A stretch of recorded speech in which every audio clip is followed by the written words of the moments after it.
पहलगाम की क्रूर हत्या, अत्याचार,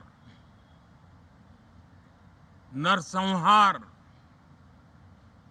पूरी दुनिया चौंक उठी थी। आतंकवादी और आतंकवादी के आके दुनिया का ध्यान उनकी तरफ केंद्रित हुआ था। और उस समय दल हित छोड़ करके देश हित में हमारे ज्यादातर दलों के प्रतिनिधि, ज्यादातर राज्यों के प्रतिनिधि विश्व भ्रमण किया, दुनिया के अनेक देशों में गए और एक स्वर से दुनिया के सामने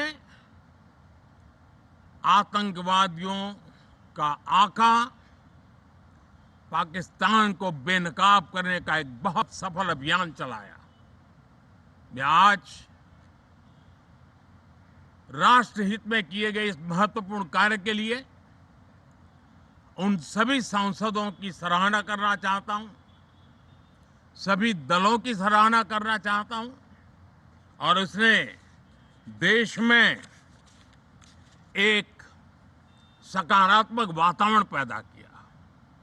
विश्व ने भारत की बात को स्वीकार करने की दिशा में अपने मन के द्वार खोले और इसके लिए ये हमारे सांसदगण, हमारे राजनीतिक दल सराहना करने के मेरे लिए सौभाग्य है।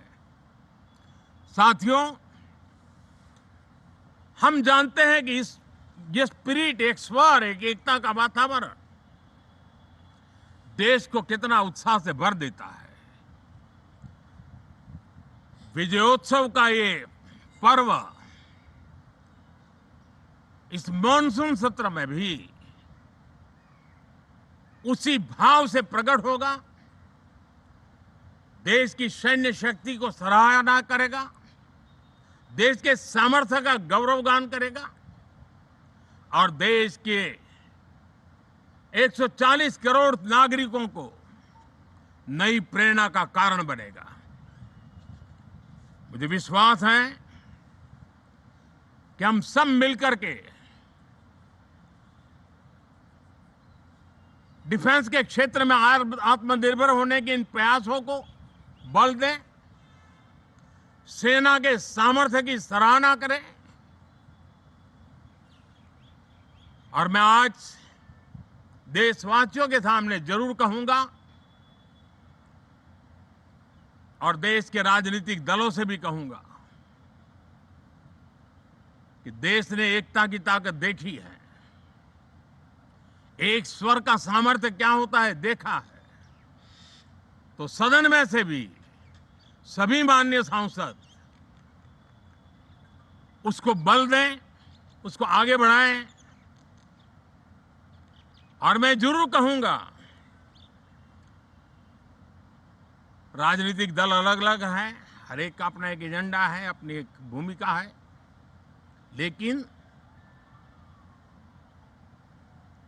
मैं इस वास्तविकता को स्वीकार करता हूं कि दल हित में मत भले न मिले, लेकिन देश हित में मन जरूर मिले। इसी एक भावना के साथ इस मॉनसून सत्र से देश के विकास यात्रा को बल देने वाले, देश की प्रगति को बल देने वाले, देश के नागरिकों को सामर्थ्य देने वाले अनेक विधेयक प्रस्तावित हैं। सदन विस्तृत चर्चा करके उसको भी पारित करेगा। मेरी सभी माननीय सांसदों से उत्तम डिबेट चलाने के लिए शुभकामनाएं हैं। बहुत बहुत धन्यवाद।